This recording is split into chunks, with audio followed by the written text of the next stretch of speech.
നിന്റെ കമ്പ്യൂട്ടറിനകത്ത് മനുഷ്യത്വമുള്ള അല്ലെങ്കിൽ മനുഷ്യനെ കൊണ്ട് ചെയ്യാൻ പറ്റുന്ന കാര്യമല്ല.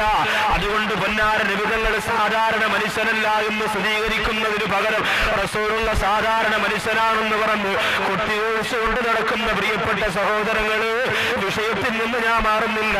ഒരുപാട് സൗകര്യങ്ങൾ കൂടിപ്പോയതുകൊണ്ട് പരലോക വിശ്വാസത്തിന്റെ ഖുർആനിന്റെ ആയത്തുകള് നെറ്റിലൂടെ കണ്ടെത്തിയിട്ട് ലാപ്ടോപ്പിലൂടെ പഠിക്കുമ്പോ നരകത്തിന്റെ ഭയാനകരമായ രംഗം നിനക്ക് ചെറുതായി തോന്നിയ എന്റെ സഹോദര, പിശാച് നിന്റെ കൂടെ ഉണ്ടെന്ന് പഠിച്ചോ. 70,000 കൊല്ലങ്ങൾ കൊണ്ടൊരു കല്ല് മുകളിൽ നിന്ന് താഴേക്ക് സഞ്ചരിക്കുവാൻ സമയമെടുക്കുമെങ്കിൽ അത്രത്തോളം ആഴമാണ് ഒരു നരകത്തിന്റെ റഹ്മാനായ പടച്ചതമ്പുരാ കൊടുത്തിരിക്കുന്നത് എങ്കിൽ എന്റെ സഹോദരങ്ങള് പേടിച്ചേ പറ്റൂ. മുൻഗാമികളാണ് മനുഷ്യർ മുഴുവനും അങ്ങനെ ഭയന്ന് വിറച്ചവരാണ്, അങ്ങനെ പൊട്ടിക്കരഞ്ഞവരാണ്. അതുകൊണ്ടാണ് അവരുടെ നമസ്കാരത്തിൽ അവർ കരഞ്ഞു പോയത്. അതുകൊണ്ടാണ് അവരുടെ നമസ്കാരത്തിന് ശേഷം അവർ ദുആ ചെയ്തത്. അതുകൊണ്ടാണ് പൊന്നാര നിബിധങ്ങൾ പറഞ്ഞത്, മഗ്‌രിബ് നിസ്കാരം കഴിഞ്ഞാൽ ആ ഇരുട്ടത്തിലിരുന്നു കൊണ്ട് അല്ലാഹുമ്മ അജ്റുനീ മിനന്നാർ, അല്ലാഹുവേ ആളിക്കത്തിക്കൊണ്ടിരിക്കുന്ന നരകത്തിൽ നിന്ന് രക്ഷപ്പെടുത്തണേ അല്ലാ. സുബ്ഹി നിസ്കാരം കഴിഞ്ഞ് അതേ തഹിയ്യാത്തിൽ ഇരുന്നു കൊണ്ട് അല്ലാഹുമ്മ അജ്റുനീ മിനന്നാർ എന്ന് ദുആ ചെയ്യാ. ലോകത്തിന്റെ നായകൻ നബി മുഹമ്മദ് മുസ്തഫ സല്ലല്ലാഹു അലൈഹി വസല്ലമ തങ്ങൾ എന്തിനാണ് പഠിപ്പിച്ചതെന്നറിയോ? നരകത്തിന്റെ ഭയം വിട്ടുപോകല്ലേ, നരകത്തിന്റെ ഭയം മറന്നു പോകല്ലേ. സന്തോഷവും ആഹ്ലാദവും ആനന്ദവും കടന്നു വരുമ്പോ നരകത്തിന്റെ ചിന്ത നിന്റെ മനസ്സിൽ നിന്ന് മാഞ്ഞു പോകല്ലേ. റഹ്മാനായ റബ്ബ് നമ്മെ കാത്തുരക്ഷിക്കട്ടെ. പറയൂ ഉസ്താദേ, എന്തെല്ലാം കാര്യങ്ങൾ ചർച്ച ചെയ്യാനുണ്ട്. നിസ്കാരം പറഞ്ഞു കൊടുക്കാം, പാവപ്പെട്ടവരെ എങ്ങനെ സഹായിക്കണമെന്ന് പറഞ്ഞു കൊടുക്കാം. പിന്നെന്തിനായി നരകത്തെ കുറിച്ച് നിങ്ങൾ പറഞ്ഞ് ഈ പാവപ്പെട്ട ഞങ്ങൾ വരട്ടുക? നരകത്തെ പറഞ്ഞ് കേൾക്കുമ്പോ നമ്മുടെ ധാരണ എന്താണെന്നറിയോ? നരകം നമുക്ക് ഇപ്പോഴൊന്നും കിട്ടൂല. പിന്നെ നരകം കിട്ടുന്നത് എപ്പോഴാ? നരകവും സ്വർഗവും അല്ലാഹു വെച്ചിരിക്കുന്നത് പരലോകത്തല്ലേ. അത് ഞാനോ മരണപ്പെട്ടു പോയി ഒരുപാട് കൊല്ലം ഖബറിനകത്ത് കഴിഞ്ഞ് പിന്നെ ഇസ്രാഫീൽ അലൈഹിസ്സലാത്തു വസ്സലാം സൂറെന്ന കാഹളത്തിലൂതി അവിടുന്ന് മനുഷ്യരെ എല്ലാം പരലോകത്ത് കൊണ്ടുവന്ന് അവിടുത്തെ വലിയ വിചാരണ കഴിഞ്ഞ് ആ വിചാരണയുടെ അവസാനമാണ് മനുഷ്യന് സ്വർഗമാണോ നരകമാണോ എന്ന് നിശ്ചയിക്കുന്നത്. അത് പിന്നെ എന്തിനാ ഉസ്താദേ ഇന്ന് പറഞ്ഞുകൊണ്ട് നമ്മൾ ആലോചിക്കേണ്ട കാര്യമില്ല. നൂറ്റാണ്ടുകൾക്ക് മുമ്പ്, നമ്മുടെയും എത്രയോ നൂറ്റാണ്ടുകൾക്ക് മുമ്പ് ഉമർ ഇബ്നുൽ ഖത്താബ് റളിയല്ലാഹു തആല അൻഹു ആ നരകത്തെ ഓർത്തുകൊണ്ട് പാതിരാ സമയത്ത് ഉറങ്ങാൻ കഴിയാതെ പൊട്ടിക്കരയുമായിരുന്നു. ശരീരത്തെളിഞ്ഞിരിക്കുന്ന ചാട്ടവാറ് കൊണ്ട് സ്വന്തം ശരീരത്തിലേക്ക് പ്രഹരമേൽപ്പിച്ചുകൊണ്ട് പറയൂ ഉമറിന്റെ ശരീരമേ, പറയൂ ഉമറിന്റെ ശരീരമേ, ഇന്ന് നീ തെറ്റ് ചെയ്തോ, ഇന്ന് നീ ദുനിയാവിനെ മോഹിച്ചോ, ഇന്ന് നീ ആഡംബരം കൊതിച്ചോ എന്ന് ചോദിച്ചുകൊണ്ട് ശരീരത്തിൽ ശിക്ഷ നടപ്പാക്കുമായിരുന്നെന്ന് ചരിത്രം പറയുമ്പോൾ ഒരിക്കൽ ഉമർ ഇബ്നുൽ ഖത്താബ് റളിയല്ലാഹു തആല അൻഹുവിന്റെ മുമ്പിലേക്ക് വന്നുകൊണ്ട് ഒരു ജനത പറയുകയാണ്, പെൺകുട്ടികൾക്ക് ധരിക്കാൻ വസ്ത്രമില്ലെന്ന് പറഞ്ഞുകൊണ്ട് യാ ഉമറുൽ ഖൈരി ജുസീതൽ ജന്ന ഉഖ്സുദനിയാതി വ ഉമ്മാഹുന്ന. ഉമർ ഇബ്നുൽ ഖത്താബ് റളിയല്ലാഹു അൻഹുവിനോട് പറയുന്നു, ഉമറേ, എന്റെ പെങ്ങൾക്ക് ധരിക്കുവാനുള്ള വസ്ത്രമില്ല, എന്റെ ഭാര്യയ്ക്ക് ധരിക്കുവാനുള്ള വസ്ത്രമില്ല. അതുകൊണ്ട് ഉമറേ, അവിടുന്ന് കുറച്ച് വസ്ത്രം തന്നുകൊണ്ട് സഹായിക്കണമെന്ന് പറയുമ്പോ ഉമർ ഇബ്നുൽ ഖത്താബ് റളിയല്ലാഹു തആല അൻഹു വെറുതെ ഒന്ന് തമാശയ്ക്ക് പറഞ്ഞു നോക്കി, നിങ്ങൾക്ക് ഞാൻ വസ്ത്രം തരുന്നില്ലെങ്കിലോ, നിങ്ങൾക്ക് ഞാൻ വസ്ത്രം തരുന്നില്ലെങ്കിലോ. ആ സമയത്ത് ഉമർ ഇബ്നുൽ ഖത്താബ് റളിയല്ലാഹു അൻഹുവിനോട് വന്നയാള് പറയുന്നു, അഖ്സംതു ബില്ലാഹി ലതഫഅലന്ന ഇദൻ നബഅഫ്സിൽ അദ്ഹാബന്ന. ഉമറേ, നിങ്ങൾ അബൂ ഹഫ്സാണ്, തരുമെന്ന ഉറപ്പ് നമുക്കുണ്ട്. ഇനി നിങ്ങൾ തന്നില്ലെങ്കിലോ രണ്ടാമതൊന്ന് ചോദിക്കാൻ നിങ്ങളുടെ മുമ്പിൽ ഞങ്ങൾ നിൽക്കൂലാന്ന് പറഞ്ഞുകൊണ്ട് ഞങ്ങൾ തിരിച്ചു പോകും. മാത്രമല്ല, നിങ്ങളുടെ കയ്യിൽ വസ്ത്രം വെച്ചിട്ടാണ് തരാതിരിക്കുന്നത് എങ്കിൽ ഇമ്മായിലാനാരി ഇമ്മാ ജന്ന,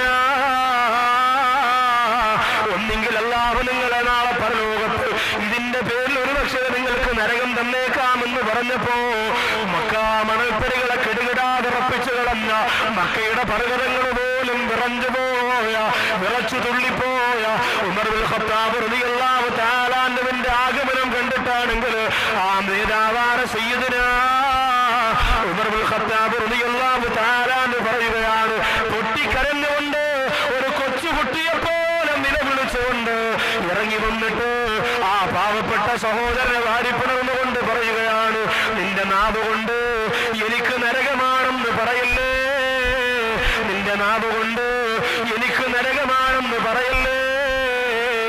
ഒരുപക്ഷെ ആ വാക്കല്ലാഹു സ്വീകരിച്ചാൽ ഉമറിന്റെ അമലുകളെല്ലാം പൊളിഞ്ഞു പോകില്ലേ എന്ന് ചോദിച്ചുകൊണ്ട് ഒരു കൊച്ചുകുട്ടിയെ പോലെ പൊട്ടിക്കരഞ്ഞത് 2011-ലല്ല, 2010-ലല്ല, 1400 മുമ്പാണ്.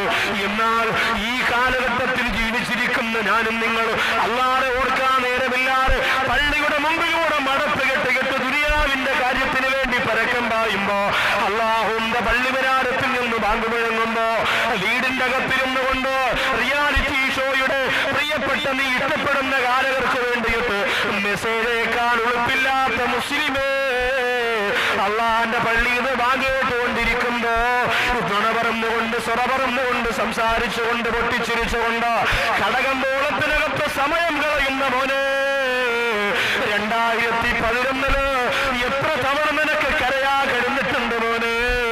അല്ലാഹു സുബ്ഹാനഹു വ തആല അടച്ചിരിക്കുന്ന നരകത്തെ കുറിച്ച് ഓർത്തുകൊണ്ട് നൂറ്റാണ്ടുകൾക്ക് മുമ്പ് ചിന്തിച്ചിട്ട് ഉറങ്ങാൻ കഴിയാതെ പൊള്ളുന്ന പായ പോലെ അതിൽ നിന്ന് ചാടിയെടുത്തിട്ടുകൊണ്ട് ഉമർ ഇബ്നുൽ ഖത്താബ് റളിയല്ലാഹു തആല അൻഹു നിലവിളിച്ചില്ലേ.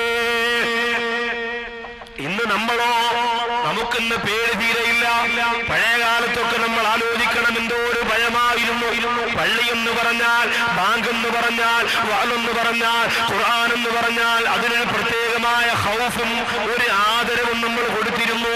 പണ്ടുള്ള മക്കൾ പറയുമല്ലോ, കുഞ്ഞുമക്കൾ പള്ളിയിലേക്ക് ഒരു വിരൽ ചൂണ്ടിയാൽ 10 വിരൽ ഇങ്ങനെ കടിക്കണമെന്ന് പറയും. ഒരു ബഹുമാനത്തിന് വേണ്ടിയാ അങ്ങനെ വിരൽ കടിക്കണമെന്ന് കിതാബിലൊന്നും പറഞ്ഞിട്ടില്ല, ഉസ്താദുമാരും നിർദ്ദേശിച്ചിട്ടുമില്ല. എങ്കിലും പള്ളിയിലേക്ക് ഒരു വിരൽ ഇങ്ങനെ ചൂണ്ടിയാൽ അത് വിരൽ ചൂണ്ടാനുള്ള സാധനം അല്ല, അതിന് ബഹുമാനം കൊടുക്കേണ്ടതാണ്. അതുകൊണ്ട് അതിനോട് കാണിച്ച അനാദരവിന് പകരമായി 10 വിരലുകളെ ഇങ്ങനെ വായ്ക്കകത്ത് വെച്ചിട്ട് കടിക്കുമായിരുന്നു. ഇന്ന് ആ പള്ളിയിൽ നടക്കുന്ന പോലെ എന്താ, ആ പള്ളിയുടെ ചുവരിൽ നമ്മുടെ മക്കൾ എഴുതി വെക്കും, ഒറ്റക്കണ്ണം മോദിൻ രാജിവെക്കുക, കരിക്കട്ടിട്ട് എഴുതി വെക്കുക. എന്നിട്ട് ആ പള്ളിയിൽ നടക്കുന്ന എന്തെല്ലാം വൃത്തിഹീനമായ രംഗങ്ങളാ. ചെറുപ്പക്കാര് 10 മണിക്ക് പള്ളിയിൽ പോയി മൊബൈൽ ഓണാക്കി, ബ്ലൂടൂത്ത് ഓണാക്കി, ഓണാക്കടാ ശംനാഥ്, എന്റെ ഓൻ തന്നെടാ, ഞാൻ ഓഫാക്കലില്ല. അപ്പൊ എന്റേലുള്ളത് നിന്റേലും, നിന്റേലുള്ളത് എന്റേലും. പള്ളിക്കകത്ത് ഉസ്താദ് അവിടെ അടിയാറ് തങ്ങൾ ഇതാവരണം എന്ന് പറഞ്ഞ് ഭയങ്കര പ്രശ്നം. ഇവനതൊന്നും വിഷയമല്ല, അതൊന്നും കേൾക്കാൻ നേരമില്ല. തകർക്കലാണ് ഇവിടെ കൂട്ടുകാരൊത്ത് മൊബൈലിലൂടെ. പിന്നെയോ കൈ കെട്ടിക്കഴിഞ്ഞാൽ അവിടെ നിന്ന് ഫാത്തിമ, ഇവിടെ നിന്ന് ആയിഷ എന്ന് പറഞ്ഞ് കുറെ പാട്ടാ. മക്കള് ഗൾഫിന്ന് ഒന്ന് ആദ്യം വാപ്പാക്ക് ഇത്ര നീളമുള്ള വലിയ മൊബൈലും കൊടുക്കും, വാപ്പാക്ക് ഇരിക്കട്ടെ, വാപ്പാക്കൊന്നും കിട്ടിയില്ല എന്ന് പറഞ്ഞ് പരാതിയുണ്ട്. അപ്പൊ അതും ചുമന്നുകൊണ്ട് പള്ളിയിൽ പോകുമ്പോ ഇത് ഓഫാക്കാന്ന് പറഞ്ഞുകൂടാ, ഓണാക്കാന്ന് പറഞ്ഞുകൂടാ, കൊണ്ടിങ്ങനെ നടക്കാണ്. വെള്ളി കേൾക്കുമ്പോ അലോന്ന് വിളിക്കും, എവിടെയെങ്കിലും ഞെക്കും, ചിലപ്പോ കേൾക്കും. അങ്ങനെ അതുകൊണ്ട് പള്ളിയിൽ പോയി ഉസ്താദ് ചുമ്മാ വെള്ളിയാഴ്ച ചെന്ന ഉടനെ പറയുമല്ലോ, എല്ലാരും സഫോൾ നേരെയാക്കുക, മൊബൈൽ ഓഫാക്കുക. ആദ്യം പറയുന്നത് അതാ, എല്ലാ പള്ളിയിലും ജുമായിക്ക് അതാ പറയാം. അങ്ങനെ മൊബൈൽ ഓഫാക്കാൻ പറയുമ്പോൾ ഉപ്പാപ്പാക്ക് എന്ന് പറഞ്ഞുണ്ടെങ്കിൽ ഉപ്പാപ്പ എവിടെയൊക്കെ പിടിച്ച് ഞെക്കിയ സംഭവം നിസ്കരിക്കുന്ന മുസല്ലയുടെ മുമ്പിൽ വെച്ചു. എല്ലാവരും നിശബ്ദമായി. ഉസ്താദ് അങ്ങോട്ട് സൂറത്ത് തുടങ്ങി, ആയു അല്ലദീനാമനു ഇദാ നൂദിയ ലിസ്സലാത്തി മിൻ യൗമിൽ ജുമുഅ എന്ന് പറഞ്ഞ് സൂറത്ത് ഓതി തുടങ്ങി. ഉമ്മാമ വീട്ടിൽ നിന്ന് വിചാരിച്ച്, മൂപ്പിലാൻ ആദ്യം മൊബൈൽ കിട്ടിയതല്ലേ, പള്ളിയിൽ എത്തിയോന്ന് അറിയാൻ വേണ്ടി ഒന്ന് വിളിച്ചു നോക്കാം. പള്ളിയിൽ എത്തിയോന്ന് അറിയാൻ വേണ്ടി ഉമ്മാമ വീട്ടിൽ ലാൻഡ് ഫോണിൽ നിന്ന് വിളിച്ചു നോക്കിയപ്പോ ഇവിടെ ഉപ്പാപ്പാരെ മൊബൈലിൽ പെണ്ണേ പെണ്ണേ നീ എന്റേതല്ലേ. ഉടനെ മോദി മാമ, അല്ലോ ഇതിനകത്തും പെണ്ണ് കയറിയാടാ പറച്ചോനെ, പെണ്ണ് ഇതിനകത്തും കയറി. സുബ്ഹാനല്ലാഹ്. ഈ ഉപ്പാപ്പയാണെങ്കിൽ പാട്ടിന്റെ വോളിയം കാണാൻ ചൈന സെറ്റാണ്, എവിടെ കേൾക്കാന്നറിയോ, മണ്ടേ കയറി നിൽക്കാണ് അതിന്റെ. എന്നിട്ട് ഓഫ് ആവല്ല, അടുത്തേക്കുന്ന ഒരാൾ ഓഫാക്കട എന്നുള്ള വിളി. അത് ഉസ്താദിന്റെ സൂറത്തും തെറ്റി. ആകെ മൊത്തം ഗ്രാനൈറ്റ് സൗദമില്ലേ പള്ളി. ഇതിങ്ങനെ മുഴങ്ങി കേൾക്കുമ്പോ നമ്മൾ പറഞ്ഞിട്ട് കാര്യമില്ല, എന്തായാലും ഉസ്താദിന്റെ തൊട്ട് പുറകിൽ നിൽക്കുകയുള്ളൂ. സൂറത്ത് തെറ്റി. ഉടനെ ഒരാൾ ഏറ്റവും പറയുന്നത് തറക്കൂക്ക കായ്മ, ഈ പറഞ്ഞു കൊടുക്കണല്ലോ തെറ്റിപ്പോയാ. അപ്പൊ അടുത്തേക്കുന്ന പറഞ്ഞാ അത് ഈ സൂറത്തിലല്ല, അത് 2ാമത്തെ റക്അത്തിലാണ്. ആകെ കുളമായി. കുറച്ചുപേര് താമസിച്ചു വന്നവര് പറഞ്ഞെടാ ഇന്ന്